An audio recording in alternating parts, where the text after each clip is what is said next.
Hello, map game enjoyers, it's me, Strategy Games Texas here, and welcome back to another episode of Victoria 3. Now, this is a different type of episode of Victoria 3. The Let's Play thing, that's not my thing. We're just going to play an entire game of France in one video. This should make it a little bit easier for you guys to follow my series. It's not going to be spread out over a billion episodes. It'll just be, one. And the reason I chose to play France as my first full game of Victoria 3 is because France is an economic titan. Every single game I play, I'm over across the ocean or across another ocean, and I'm just chilling and I'm looking.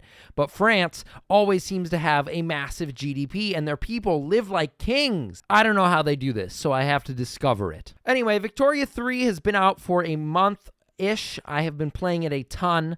You guys will find out what I think of the game probably within this video based on my commentary. I will say I have played it a lot. Now look, one thing I've learned is that the people who make this game have decided that the American method of deficit spending infinitely is a valid strategy. So that's what we're going to do. We're going to apply that to France real quick. Kind of got to start my colonial empire early. So what we're going to do is we're just going to declare interests all around Africa. You get a bunch of declared interests, like we have a declared interest in the Pacific coast. That is wasting a declared interest. So we're going to put it, somewhere we might actually do something, Indochina. Research-wise, I found that the technological rush is a good way to make some sweet cash that you can then spend on, universities. The tech tree has grown on me, mostly because there's not like one way to do it.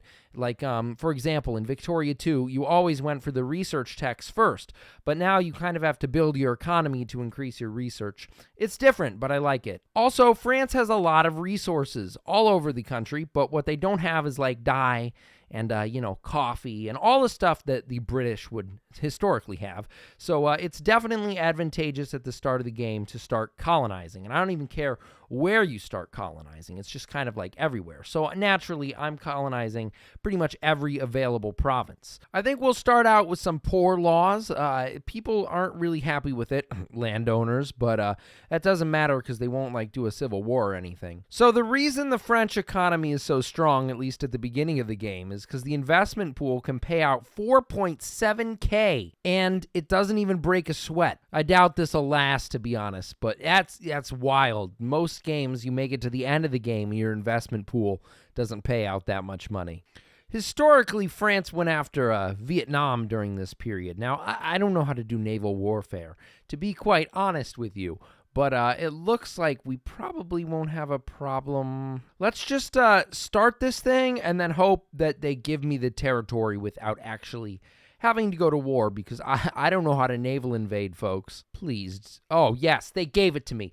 Thank goodness. I will not have to learn the basic game mechanics of this game today. That's not my problem. One of our leaders has been accused of gross corruption. I mean, this is just, pretty standard for this time period, I would say. You guys missed it because I clicked through it, but we now have poor laws that should appease the parties that we are trying to have run the nation. And as far as the landowners go, I could quite frankly care less. It broke the government, but I mean, I totally think it was worth it. What else can we do? Can we get rid of the monarchy? Is this something that we should do? You guys are really going to have to teach me the research meta in the comment section, because I have no idea what I'm doing. So here's what I would like to do.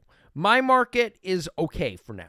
We're going to be much better shortly, but it takes some time to build what you need to build an economy. So instead, we're just going to start importing stuff from, Belgium, the Dutch, basically all the local places except Spain, because for some reason they can't give us stuff cheap. So basically what we're going to do is we're going to go around to all of the trading partners and begin improving relations with them. And hopefully, then they will allow us to add them to our customs union, which will basically allow us to take advantage of their entire economy. Oh, look, Belgium wants a trade agreement. That is the first step to my economic control. The problem with Belgium, though, is they kind of don't have an open market, so we'll have to declare war on them to add them to our customs union. So the British have a pretty big GDP and a fair bit less population than us, but we're going to surpass them here, I think, because look, our graph is going up.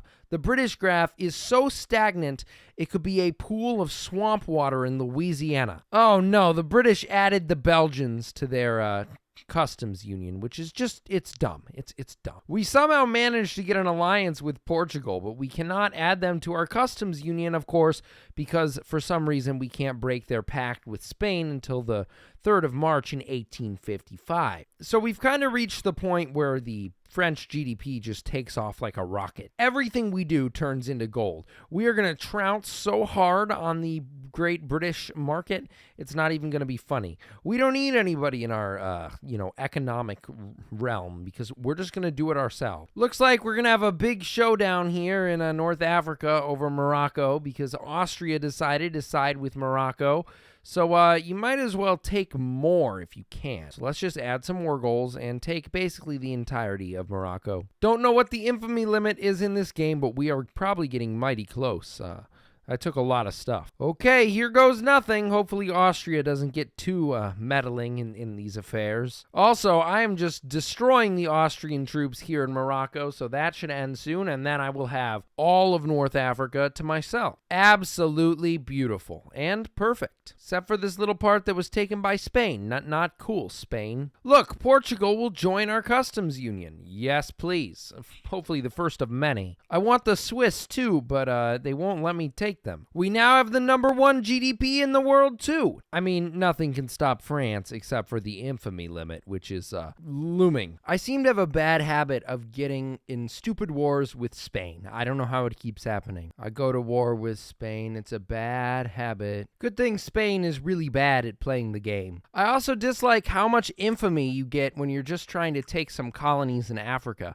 Because right now I'm really notorious, and that makes it so I can't really add anyone to my customs union.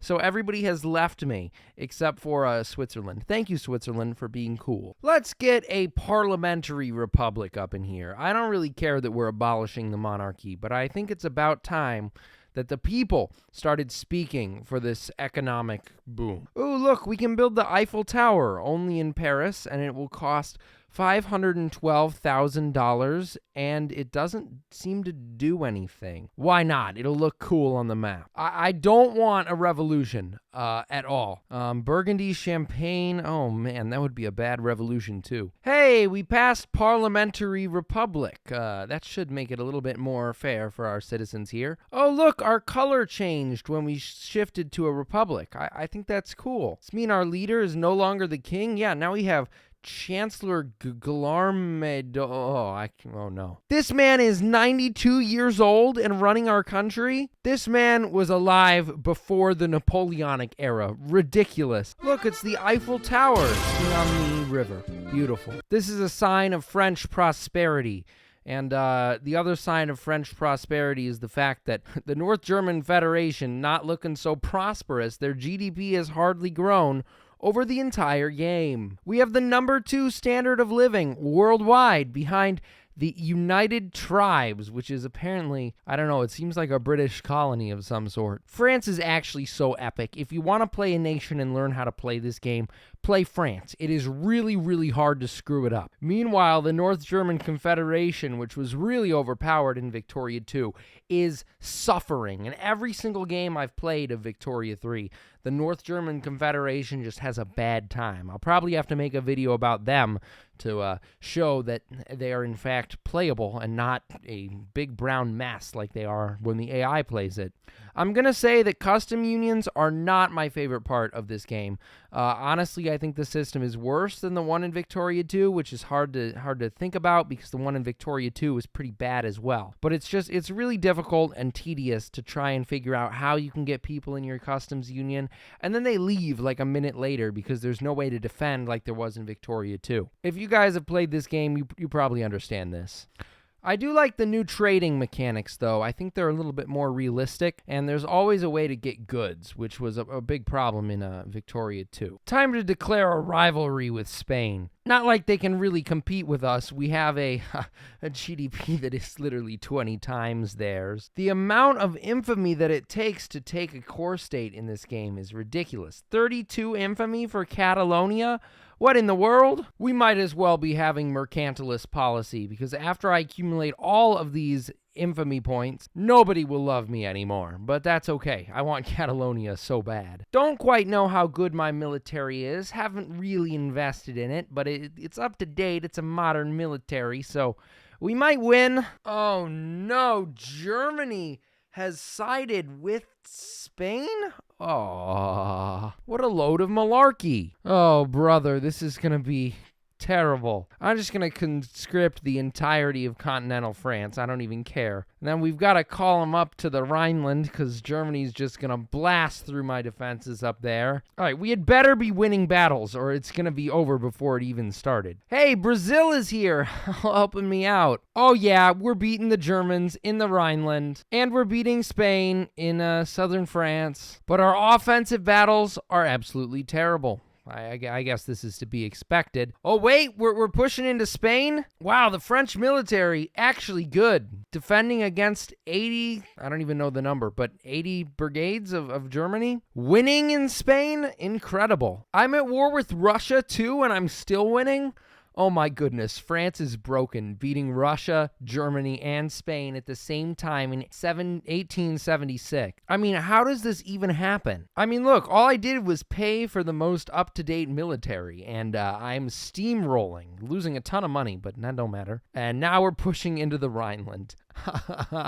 Okay, we defeated Spain, we took their territory, still at war with Russia and, of course, Germany, but they won't last long now because we're going to get over the Rhine. Okay, we peace out with the North German Confederation, and now all that's left is Russia. I'm not going to go fight Russia, so they're just going to get war exhausted and give up. Propose peace deal, white peace, and it's over. We win! France has won! I think at this point, I could legitimately be Napoleon and nobody could do anything to stop me, but that did tank my standard of living a little bit. I understand why. It looks as if we have created a majority government that very much would favor a communist state. But Spain wants to secede from the nation. That is unacceptable, I think. How to solve succession? Well, you have to improve the quality of life of the pops that live in those regions. So basically what we're going to do is we're just going to build a ton of stuff there. Motor industries, yes please. Steel mills. Everybody there is gonna live like kings. Oh no, they tried to secede. Not good. So now hopefully none of the usual suspects go back to the side of the Spanish here. Oh, Spain is gonna side with them. We're gonna have the same war a second time. Oh, Spain's back in the non-supporting category. Why are we spending $708,000 on railway subsidies? Honestly, what kind of a joke is this? We need to make the railways publicly traded. We'll do wooden passenger cars. Stop that subsidy crap, for the love of all that is France. I forget that when you don't subsidize the railroads, they just stop working. What is happening? Everything is dying. I want peace and I want prosperity again. Please. This is so bad. We have fallen into the biggest economic slump that I have ever seen in Victoria 3. Like, for real, why do all the railways lose money? They're government run now, but they still don't make money because, engines are too expensive. Is this really what is tanking the entire nation's economy? If it's a problem, just import them, please. I don't even care anymore about mercantilism. We need to fix the country. Massive debt, massive recession, massive radicals. So I switched all of the trains to electric trains, but then we ran out of electricity to use on the electric trains. Now we're in the same problem. Things do not get better in France. They just get worse. Well, I just have to subsidize the railways forever. I honestly don't see a better way of doing this, and it makes me upset because I'm not going to be able to run the economy if I don't subsidize the railroads. But if I subsidize the railroads, I don't have an economy. I think I built myself into a hole here, a money pit. So the problem isn't even that I need to build more railroads, it's just that the railroads I have don't make money. So here's what I think I have to do. I have to go through and make every single thing use rail transportation if it can. Like, look, the logging camps, if we do this, it should totally boost the price of transportation. Right, now some of the railroads are profitable. So then if I subsidize all the railroads, I'm still going to be paying out the nose, but maybe I'll have to pay less because the pops will pay for it some to buy the transportation. Nope, still not profitable, still losing a literal ton of money. I mean, at this point, we've almost recovered. It's come at an insane cost of a lot of money being spent, but I think I've found my footing again. Wow, we have a GDP of £1 billion. I don't want to do math right now, but I think we have more GDP than all of the others in the top 10 combined. So now I desperately need to find some oil, and I'll look across the entire world. Problem is, France doesn't have any oil, so we're importing it, but we can't import it in large enough quantities. Maybe the problem is I'm building too many railroads, and then they can never become profitable because they never reach a point at which transportation sells for a decent amount. Which means I might have just blown this entire playthrough on stupid... I don't understand what is happening. In Victoria 2, there is no downside to building more railroads, but now I'm thinking through what could have possibly happened to have crushed my economy like this. This is so absurd. Please tell me in the comment section what is going on with my country. The world has no GDP except for territories owned by France. Ironic. We might have a larger GDP than the rest of the world combined. Wouldn't that be crazy? I figured it out. So, okay, in Paris, transportation is pretty expensive. It's selling for a lot of money, so the railroad is profitable, so then the railroad does a really good job of supplying. Now we have a ton of extra infrastructure in Paris. We just have to replicate this across the entire nation. I actually have an idea of how to do that. If we switch the urban center to the highest level, arcade, that'll make more services depress the service market. That's fine.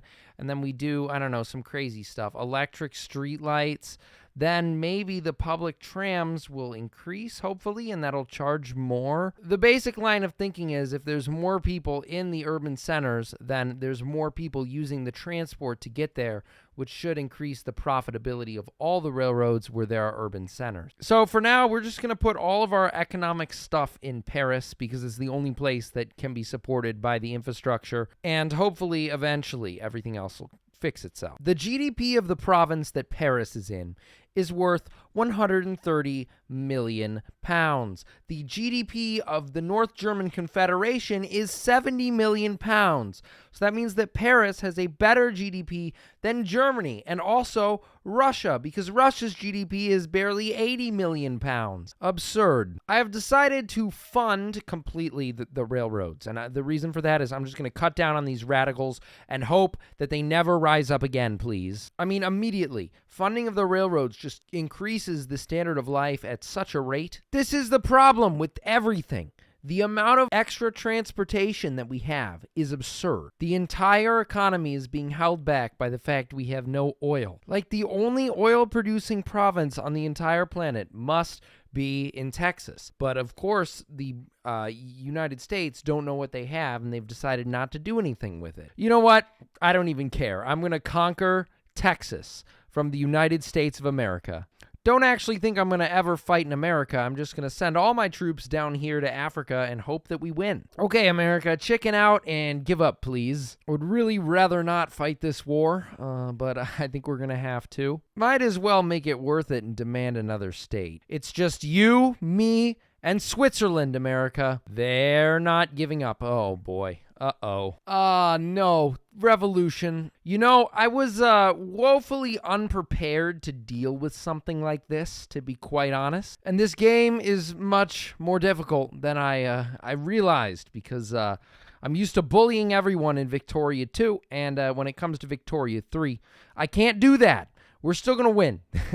It doesn't look good, I know, but we're still going to win, trust me. But you know, maybe if they had left me troops in Europe, I would be performing a little bit better. Oh, Communist Baden has declared war on me. And the North German Confederation. I don't even understand what is happening anymore. Who am I not at war with? I kid you not, there is a second revolutionary France somewhere. Desperate times call for desperate measures, so we are going to capitulate to the Americans. Then we've just got to take all the troops, every single troop, and throw them into the bloodbath that is the Civil War. Conscript all of the extra battalions and hope that they make it to the front line. Oh, they're attacking in Paris. This is the darkest day the world's strongest economy has seen in many years. But we may still remain victorious. I'm a little bit nervous because they have a lot of troops, but they're kind of made of Swiss cheese, so we should be able to go right through them, hopefully. Revolution is bloody, and it takes absolutely forever because you can only attack it one battle at a time,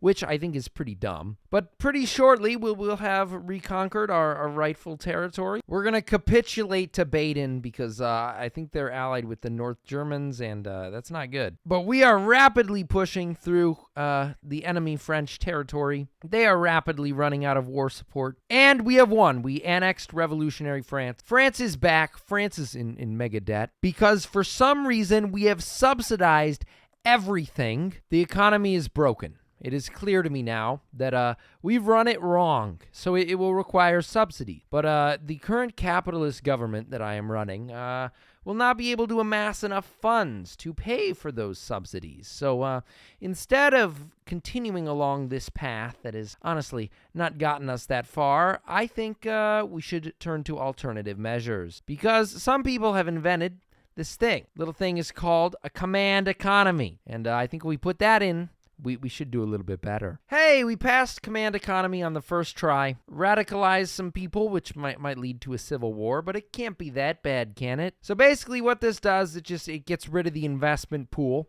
But when our factories make money, it just gives us the money instead. So it's a pretty good step in the communist direction. Mr. Laurent de Longueuil-de-Carry must be very proud of himself.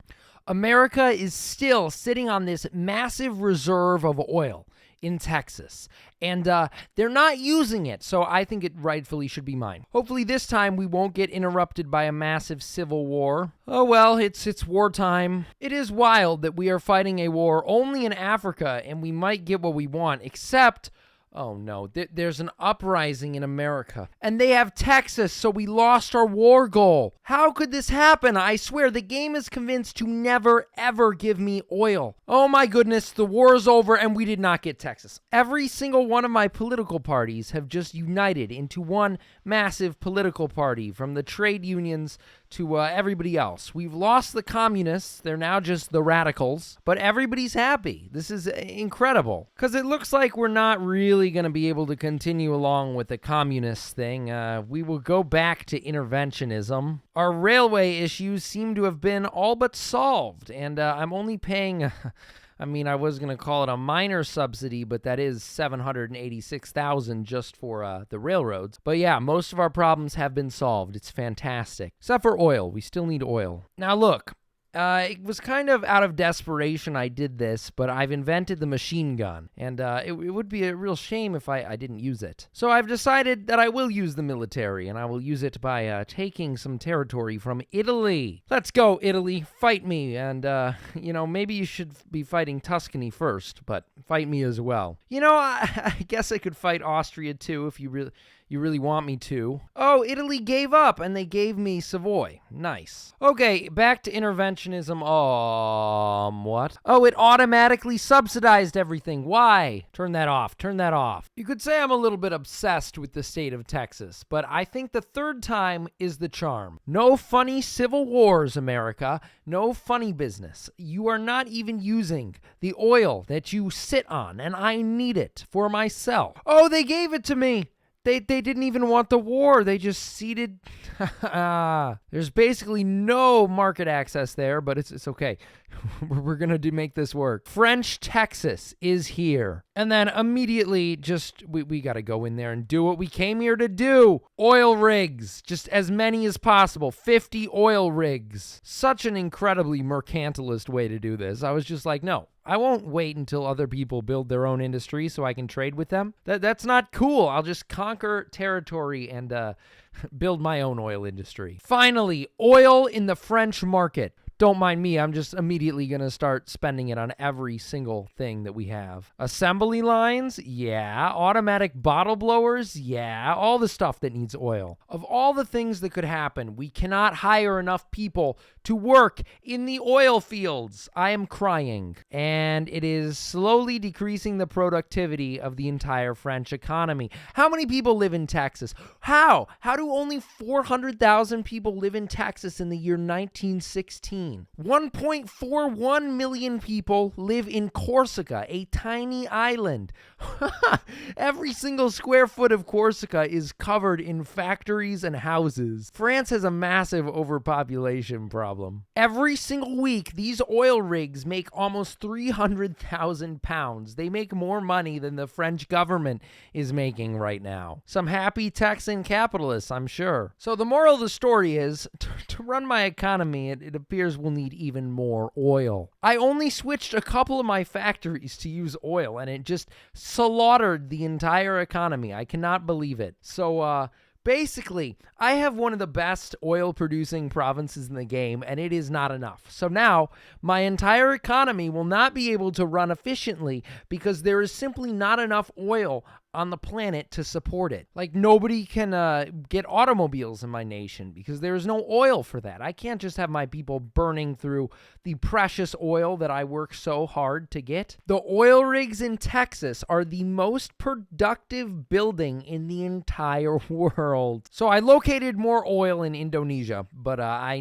need to have a massive war now to get it. Gonna be at war with China and all these other nations and the Dutch. And my troops didn't arrive before the war started. Just awesome. All right, we got our naval invasion off, and we should be able to take this territory here. Imagine being the poor scout that has to report that 110,000 French men have arrived in your tiny country. Somehow we got forced out of the naval invasion. Okay, the troops are back. This time, don't lose, guys, please. We white peaced with China. We took our state that we needed. Now we can start our ultimate goal, which is just to build 1,000 oil rigs in this new territory. Okay, we have won our little conquest within Indonesia. Naturally, the next step is just to do it again against this other state. Oh, they gave it to us for free. Nice. We just bought some land from Egypt to build a certain canal. Now, I don't know why none of the other great powers did this, and they had to wait around for years and years for me to do it, but what is this? Britain wants to cut me down to size?